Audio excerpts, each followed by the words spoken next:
Hello my beautiful souls, welcome to my YouTube channel psychic tarot Shivi triple A. Dear, कैसे हैं आप सभी लोग? आई होप आप सभी लोग बहुत अच्छे हैं, बहुत अच्छे से अपना नया वर्क कर रहे हैं।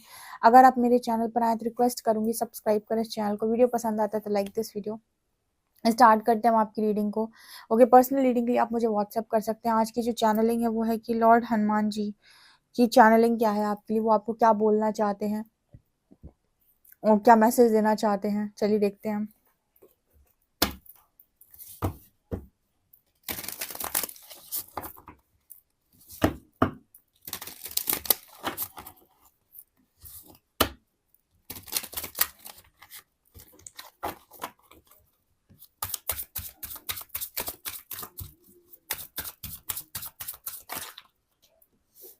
हम्म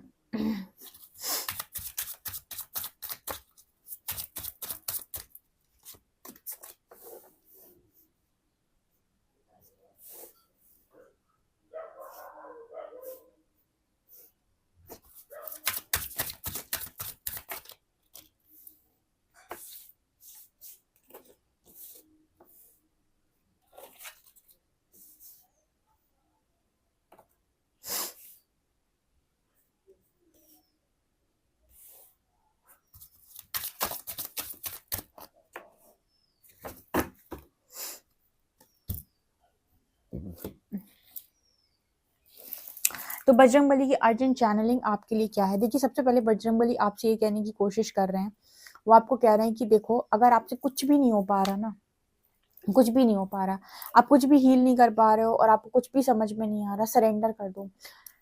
अब आप ये कहोगे कि मैं सरेंडर कर चुका हूँ या कर चुकी हूँ। देखिए, सरेंडर करने का मतलब होता है, एक लाइन कहीं पर लिख लीजिए और जब भी आप बहुत ज्यादा परेशान हो, इस लाइन को आप हमेशा पढ़ लीजिएगा, या फिर इस लाइन को आप दोबारा से दोहरा सकते हैं। क्या?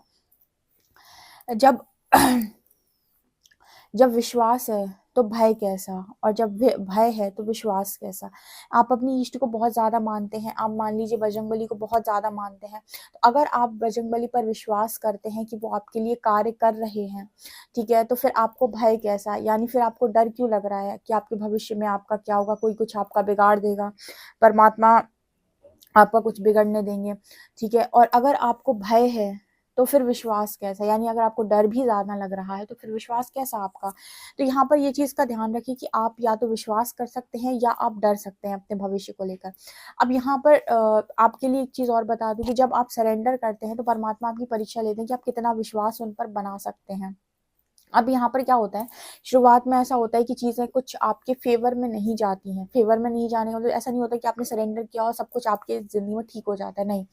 जैसे मैंने कई बार स्टेबल का एग्जाम्पल दिया है कि स्टेबल पे हमें जब नया सामान रखना होगा या फिर मुझे कुछ नई चीजें रखनी है, तो मुझे पुरानी चीजों को हटाना होगा। दो में से कोई एक चीज ही रख सकती है, या तो नई चीजें रख जाएंगी या पुरानी चीजें, दोनों एक साथ नहीं रख सकते। ठीक है, अजीब सी गंदी सी भद्दी सी टेबल लगेगी। तो मुझे क्या करना पड़ेगा, पहले पुराना सामान हटाना पड़ेगा इस टेबल पे से, फिर मैं यहाँ पर नया सामान रख सकती हूँ। उसी तरीके से जब आप परमात्मा को सरेंडर करते हो तो वो क्या करते हैं, पुराना सामान हटाते हैं आपकी जिंदगी से। पुराना सामान का मतलब हो गया कि आपको परिवर्तित करेंगे, तो आपकी बैड हैबिट्स को हटाएंगे, आपकी लाइफ के अंदर कुछ रिलेशनशिप आपके ब्रेक हो जाएंगे, कुछ रिश्ते आपसे दूर छूट जाएंगे। ठीक है, कुछ लोग आपकी जिंदगी से बाहर चले जाएंगे, कुछ नए नए लोग आपकी जिंदगी में आ जाएंगे। ठीक है, अगर कोई चीज आपको सर्व नहीं कर रही, आपको बहुत अच्छी लगती है, आपकी जिंदगी से चली जाएगी। क्यों? बिल्कुल ऐसी ही जैसे ही आपने ये कह दिया कि दी मुझे ये टेबल सजानी है। ठीक है, तो अब यहाँ पर मुझे आपको जब अगर ये टेबल सजानी है, डेफिनेटली आपको पुराना सामान हटाना ही पड़ेगा, तभी आप नया सामान रख सकते हो। उसी तरीके से जब आप परमात्मा से कहते हो कि मेरी जिंदगी को संवार दो, सजा दो, सब कुछ ठीक कर दो, तो परमात्मा कहते हैं जो पहले पुराना पड़ा हुआ है ना, जो तुम्हें सर्व ही नहीं कर रहा, जो तुम्हारा कुछ बनने ही नहीं दे रहा, जो तुम्हें कुछ आगे करने ही नहीं दे रहा, पहले उसको हटाना बहुत जरूरी है। तो जैसे ही प्रकृति उन चीजों को हटाना शुरू करती है, इंसान को रोना आता है, इंसान को लगता है कि मेरे ऊपर तो पहाड़ टूट गए दुख के, बहुत तकलीफ दे रहा है परमात्मा। लेकिन वो ये नहीं समझ रहा होता है कि वो स्पेस क्रिएट कर रहा है, यूनिवर्स आपकी लाइफ के अंदर इंटरवेन करता है। जब डिवाइन इंटरवेंशन होती है तो चीजें आपके फेवर में नहीं होती, आपको दुख होता है, सुख होता है, वो मैटर ही नहीं करता यूनिवर्स के लिए। यूनिवर्स के लिए मैटर करता है कि बंदे की जिंदगी में अच्छी चीजें भेजने के लिए पुरानी चीजें हटा दो। तो इसी तरीके से स्टेबल का पुराना सामान हटाओ, तब हम यहाँ पर नया सामान रख सकते हैं। ओके, तो बजरंगबली आपको यही कहने की कोशिश कर रहे हैं कि अपनी लाइफ में सरेंडर आप एक बार कर दें, और फिर ध्यान रखें कि spirit has a plan. Spirit has a plan, ठीक है। जब जैसे ही आप सरेंडर करते हैं, आपको ध्यान रखना है कि अब मेरे लिए स्पिरिट काम कर रही है, स्पिरिट के लिए मेरे पास प्लान है, मेरे लिए प्लान है स्पिरिट के पास। तो मुझे सरेंडर करना है और मुझे विश्वास बना के रखना है। और जिसको भी आप सरेंडर कर रहे हो उसका नाम ध्यान रखिए कि आप किसको, जैसे आपने बजरंगबली को सरेंडर किया, तो आप जब भी आपको बहुत तकलीफ हो, आप उनका ही नाम जब शुरू कर दें, सीताराम सीताराम बोलने लगे, या फिर जिस बजरंगबली का नाम लेने लगे और उनको बोलें कि बजरंगबली मेरे लिए सब कुछ बहुत अच्छा कर रहे हैं, मुझे पूरा विश्वास है सब कुछ बहुत अच्छा हो रहा है। उससे क्या होगा ना कि जो भी आपकी लाइफ के अंदर चीज़ें हो रही हैं जो आपको नहीं दिखाई दे रही कि वो अच्छे वे में हो रही हैं, वो आपको कहीं ना कहीं तकलीफ कम देंगी, ठीक है।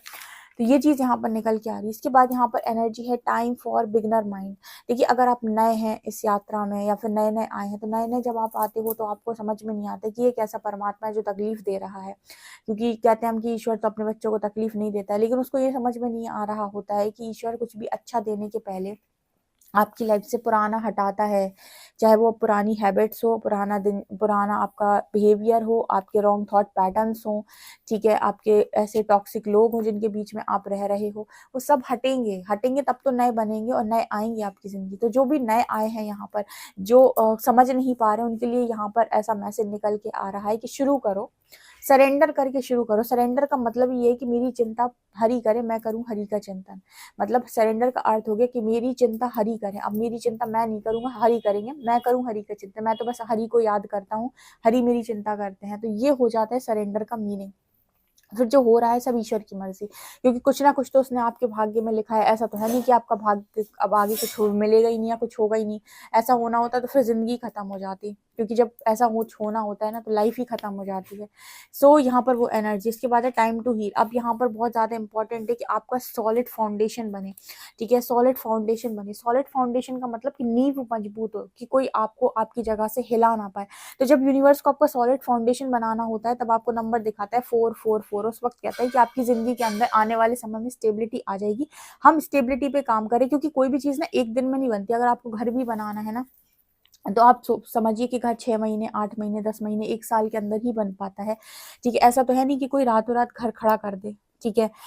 ये तो चमत्कार होते हैं, पर ये ऐसे जो चमत्कार होते हैं वहां पर उन चीज़ों पर हम नहीं जाएंगे, ठीक है। हम इस चीज़ पर जाएंगे कि यूनिवर्स आपका फाउंडेशन तैयार कर रहा है, वो आपको ही बना रहा है। तो जब वो आपको बना रहा है तो आपका जो अब आप जो चीज़ें बनेंगी ना आपकी ज़िंदगी में, बहुत सॉलिड और पॉजिटिव बनेंगी। तो उसके लिए ना, जब तक वो फाउंडेशन बनता है, इमारत बनती है, तब तक उतने समय तक आप हील हो जाते हो। जब तक वो मकान बनेगा, घर बनेगा पूरा, तब तक आप हील हो जाओगे। तो यहाँ टाइम टू हील का मैसेज है। बजरंगबली कह रहे हैं आओ, आराम से सरेंडर करो, फ्री हो जाओ, हम आपके लिए प्लानिंग करते हैं। अब आपका सॉलिड फाउंडेशन बनाएंगे आपको हील करके, ठीक है। अब इसके बाद है टर्न नॉलेज इनटू विजडम, ठीक है। अभी तो आपको ना मतलब अभी तक आपको ये था कि आपने चीजें सुनी हुई थी, लेकिन आपको अप्लाई करनी नहीं आती थी। अब आप कहीं ना कहीं चीजों को अप्लाई करना सीखेंगे। जैसे किसी ने कहा कि भैया चिंता मत करो, ईश्वर है। तो लोग ये कह देते थे कि चिंता मत कर, ईश्वर है, लेकिन किसी ने ईश्वर को एक्सपीरियंस नहीं किया है, समझ नहीं पाया कि ईश्वर है तो वो कैसे काम करता है, किस तरीके से वो चलता है, किस तरीके से वो चीजों को देता है, और अगर नहीं दे रहा है तो क्यों नहीं दे रहा है, ठीक है। तो अपनी नॉलेज को, विजडम, अपनी विवेक में इस्तेमाल करना, ठीक है। मतलब अपनी जिंदगी को चलाना, विवेक से चलाना, ठीक है, अपने विवेक से सोचना। ओके, यहाँ पर ना कई बार पर्सनल रीडिंग में इस तरीके सवाल आता है कि वो काफी सारे लोग हैं जो अपनी लाइफ में कुछ इश्यूज हील नहीं कर पा रहे। कुछ लोग लव लाइफ से रिलेटेड इशू हील नहीं कर पा रहे, कुछ लोग करियर से रिलेटेड इशू हील नहीं कर पा रहे, बार बार उनके करियर में ब्लॉकेज आता है, या फिर फाइनेंसिस में उन्हें बहुत प्रॉब्लम या स्ट्रगल फेस करना पड़ा। ये सबसे बड़ा इशू है जिसे वो हील नहीं कर पा रहे हैं। और सेम उनकी लव लाइफ में होता है, बार बार कोई इंसान उनकी लाइफ के अंदर आता है, लेकिन वो लाइफ में टिकता नहीं है, चला जाता है, या फिर उनके साथ ब्रेकअप हो जाता है, कुछ ना कुछ ऐसी चीजें हो जाती हैं। तो आप ध्यान रखिए एक चीज का, कि आप जब हीलिंग कर रहे हो ना, तो आप पर्टिकुलर एक थॉट पर, लव लाइफ में पर्टिकुलर एक थॉट पर ही स्टिक रहें कि मुझे यही चीज चाहिए, या मुझे ऐसी ही चीज चाहिए, या फिर फ्री छोड़ दें यूनिवर्स के लिए कि आप जो करते हो वो आप करें, और अपनी लव लाइफ को लेकर हीलिंग करें, किसी व्यक्ति को लेकर हीलिंग ना करें। करियर में मैं बताती हूँ, करियर में आप में से जितने लोग करियर में हीलिंग करना चाहते हैं, आप लगातार सुबह शाम, सुबह उठने के तुरंत बाद और रात को सोने से पहले आप 10 to 15 मिनट्स मनी वाली जो होपोनोपोनो प्रेयर आती है ना, वो करना शुरू करें। डियर मनी करके, डियर मनी, डियर मनी करके, और लगातार परमात्मा से ना दिल से माफी मांगे जो भी आपकी पास्ट लाइफ में आपसे ऐसे कर्म हो गए हैं जिनकी वजह से इस लाइफ में आपको मनी का ब्लॉकेज देखना पड़ रहा है, उसके लिए स्ट्रांगली रोकर माफ़ी मांगे, पूरे दिल से माफ़ी मांगे। मैं आपको बता रही हूँ, आप में से काफ़ी सारे लोग 60 डेज़ के अंदर या 41 डेज़ मान लीजिए, आपके इश्यूज़ हील होना स्टार्ट हो जाएंगे। लेकिन देखो, कोई भी चीज़ ना चमत्कार नहीं है। जैसे मैं बोलती हूँ ना कि आपकी ज़िंदगी में कोई भी चीज़ चमत्कार नहीं है, आपको करना पड़ता है। अगर कोई चीज़ इशू है तो वो इशू सॉल्व हो सकता है, उसमें कोई बड़ी बात नहीं है, लेकिन आपको उसके लिए कर्म करना पड़ेगा। अगर आप सोचें कि आप कुछ नहीं करेंगे और बस सब हो जाएगा, तो ऐसा नहीं होता है, आपको करना पड़ेगा। ठीक है, अब कोई भी चीज़ आप कर रहे हो, कुछ लोग होते हैं बहुत पूजा पाठ करते हैं, फिर भी कहते हैं हीलिंग नहीं हो रही, कुछ नहीं हो पा रहा मेरी ज़िंदगी के अंदर। तो यहाँ पर ये देखने की ज़रूरत है कि आप जो पूजा पाठ कर रहे हो उसका वो कैसे कर रहे हो, आप क्या तरीके से कर रहे हो, क्यों आपको रिजल्ट्स नहीं मिल रहे हैं। एक्चुअली आपकी पूरी चीज़ें तो मालूम ही नहीं होता, क्योंकि हर चीज़ को करने का ना एक प्रॉपर वे होता है। क्योंकि जैसे मैंने बताया था कि जब हम कोई भी चीज़ करते हैं तो उसका एक पॉजिटिव इफेक्ट होता है, एक नेगेटिव इफेक्ट होता है। ये मैंने अपनी पर्सनल लाइफ में भी एक्सपीरियंस किया है।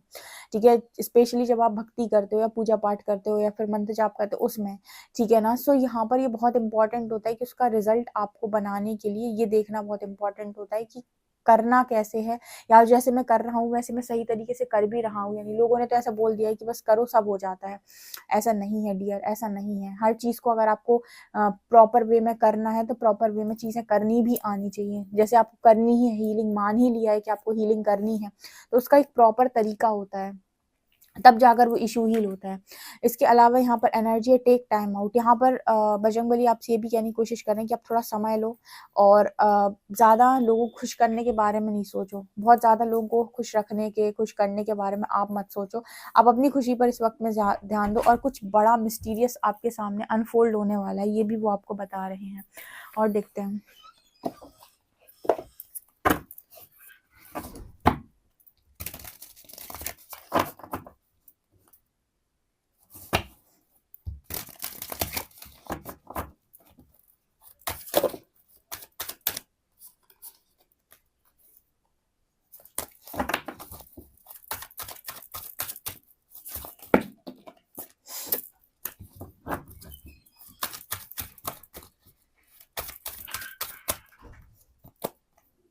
ओजस,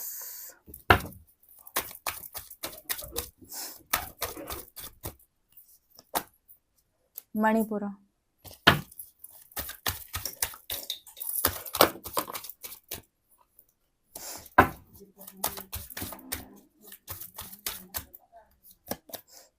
कुंडलिनी,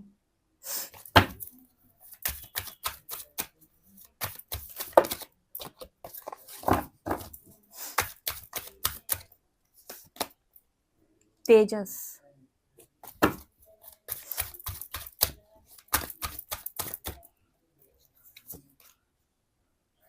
सरस्वती,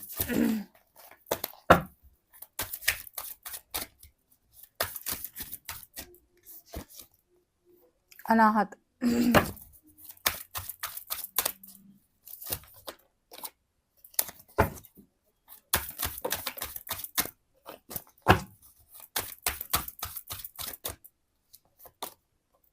यमस,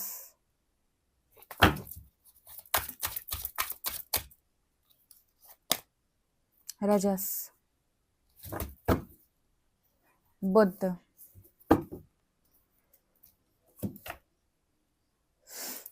देखो यहाँ पर आपके लिए जो मैसेज आ रहा है ना बजरंगबली का, वो ये कह रहे हैं कि कोई भी चीज़ आपको कितनी भी अच्छे तरीके से प्राप्त हो जाए, आपको अगर उस चीज़ की प्रॉपर नॉलेज नहीं है तो आप उसको संभाल के बहुत लंबे टाइम तक अपनी लाइफ के अंदर नहीं रख सकते।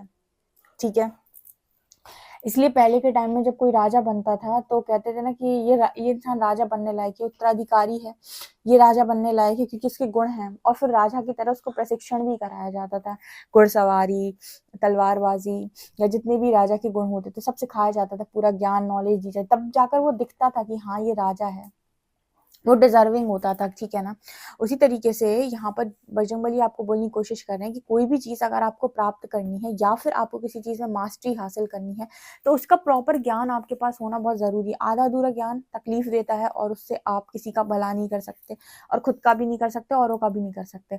ठीक है, तो जैसे मैंने पिछली रीडिंग में आपको ओजस के बारे में गाइड किया था। आप मुझे कमेंट सेक्शन में बताना कितने लोग ओजस पढ़कर आए हैं, कितने लोगों ने ओजस को सर्च किया था या फिर उसके बारे में पढ़ा था।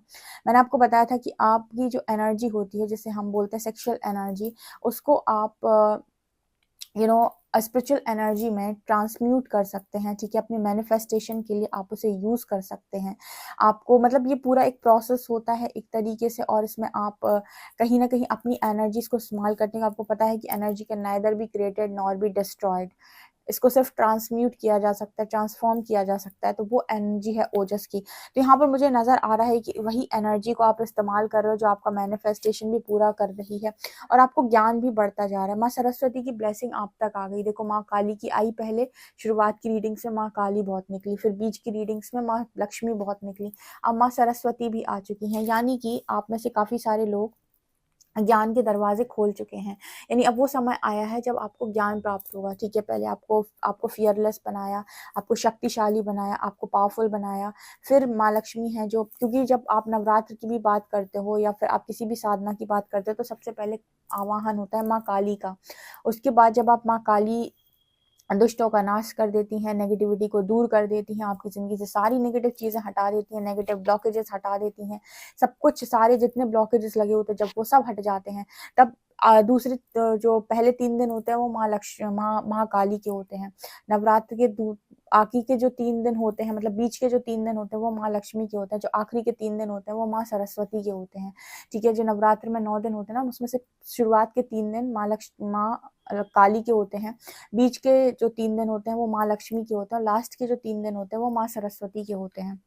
और कुंडलिनी में भी जो हमारी मूलाधार से जब कुंडली राइज करती है, तो पहले आपकी बेस चक्रा में जितनी भी नेगेटिविटी वो माँ काली हटाती हैं, तब जाकर तो आपके मनी ब्लॉकेजेस हील होते हैं, तब जाकर आपके ज़िंदगी में जो चीज़ें जो काम आपके अटके हुए हैं, मूलाधार में कोई नेगेटिविटी बैठी हुई थी जिसकी वजह से चीज़ें नहीं हो पा रही थी, वो सारी नेगेटिविटी को हटाती है, तब तो जाकर आपका मनी फ्लो स्टार्ट होता है।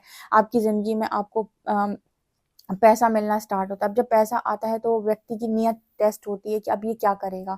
उस टाइम पीरियड में अगर उसने बहुत ज़्यादा गलत कर्मा क्रिएट कर लिया तो वो और ऊपर तक नहीं जा पाता, यानी कि सरस्वती तक नहीं पहुँच पाता है, ठीक है। लेकिन अगर आप उस चीज़ को भी जीत गए या फिर आपने अपनी सेंसेस पर, अपनी इंद्रियों पर उस जगह पर नियंत्रण कर लिया, तो आप पहुँचते हैं अब माँ सरस्वती तक, यानी ज्ञान तक।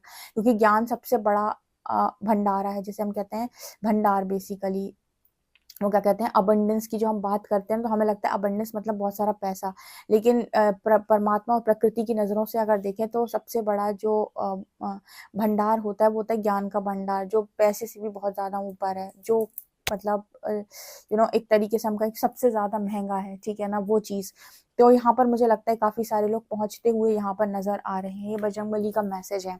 इसके अलावा अनाहत और मणिपुर, ये दोनों चक्र आपके स्ट्रांगली हील हो चुके हैं, मणिपुर और अनाहत, ठीक है। अनाहत में भी अगर कोई नेगेटिविटी बैठी हुई थी तो वो भी यहाँ से आपकी हटा दी गई है, ठीक है। सो ये एनर्जी है, मतलब इनकी क्लेंजिंग बहुत स्ट्रॉन्ग चल रही है, तो आप थोड़ा ध्यान रखें। इससे रिलेटेड इश्यूज आपको हो सकते हैं, थोड़े सिम्टम्स आपको दिखाई दे सकते हैं, सांस का ऊपर नीचे होना, ठीक है। ये चीज़ सबसे ज़्यादा दिखाई देती है अनाहत के टाइम में, थोड़ा सा हैवी फील होना हार्ट पे, या फिर धक धक धक धक होना, ठीक है, हार्ट बीट तेज हो जाना, पल्स बढ़ जाना, कुछ इस तरह की चीज़ें भी आप अनुभव कर सकते हैं। इसके अलावा यहाँ पर कुंडलिनी की एनर्जी है, तो काफ़ी सारे लोग जो हैं वो कुंडलिनी अवेकनिंग प्रोसेस में हैं। लेकिन कुंडलिनी कभी भी आपको खुद से जागृत नहीं करनी चाहिए, या तो आपके गुरु जागृत कर दें या फिर आप इष्ट जागृत कर दें। लेकिन खुद से तो आप तभी जागृत करें जब कोई आपको सिखा रहा हो, या कोई टीचर आपके पास मौजूद हो जो आपको ट्रेन कर रहा हो। इसके अलावा अगर आप खुद से करते हैं तो इसके बहुत सारे सिम्टम्स हो सकते हैं, या फिर इसके बहुत सारे प्रोज और कॉन्स की एनर्जी होती है, तो ये ध्यान रखें। इसके अलावा यहाँ पर जब आप ओजस सीख जाते हो तो आपको तेजस समझ में आने लगता है। तो जब आप ओजस को समझ जाते हो अच्छे से तरीके से, तो फिर आपको उसको तेजस में भी कन्वर्ट कर सकते हो। यहाँ पर रजस की एनर्जी भी है, ठीक है। थोड़ा सा ना अपने सेल्फ रिफ्लेक्शन पे आपको ध्यान देने की ज़रूरत है। अपने अंदर ही आपको सारी चीज़ें मिलेंगी, अपने अंदर से ही आप सारी चीज़ों को क्रिएट करेंगे, क्योंकि क्रिएटर आप हैं, इस चीज़ को आप ध्यान रखें। तो बजरंगबली आपको बताने की कोशिश कर रहे हैं कि कहीं कुछ बाहर से नहीं आना है आपकी तरफ। जो भी ब्लॉकेज है वो अंदर से आ रहा है, और जितना अंदर ठीक होता जाएगा बाहर से आता जाएगा। आप ये नॉलेज इकट्ठी करें कि आप क्यों नहीं कर पा रहे हैं, या फिर क्या ब्लॉकेज बन रहा है, ठीक है। और जितना आप नेगेटिव चीज़ों से दूर रहेंगे उतना जल्दी आप चीज़ों को हील करेंगे। तो अगर किसी से कुछ भी नहीं बनता है ना, तो माँ शक्ति से आप प्रार्थना करें कि सबसे पहले आपकी नेगेटिविटी हटाएँ, क्योंकि जब तक नेगेटिविटी ऑरा में है, घर में है, आस-पास है, लोगों के बीच में है, तब तक मनी का फ्लो होना बहुत मुश्किल है। इसी वजह से आप लोग की money blockage, love blockage heal ही नहीं हो पाते, क्योंकि हार्ट चक्र आपका ऊपर है, ठीक है? तो ये चीज़ का ध्यान रखें। ये बजरंगबली के मैसेज हैं। अगेन यहाँ पर बुद्धि की एनर्जी है जो अल्टीमेट कॉन्शियसनेस की बात कर रही है। अगेन यहाँ पर ज्ञान की बात हो रही है, तो अब आपको यही प्राप्त होना है। वीडियो पसंद आए तो like this video, subscribe my channel. Thank you guys.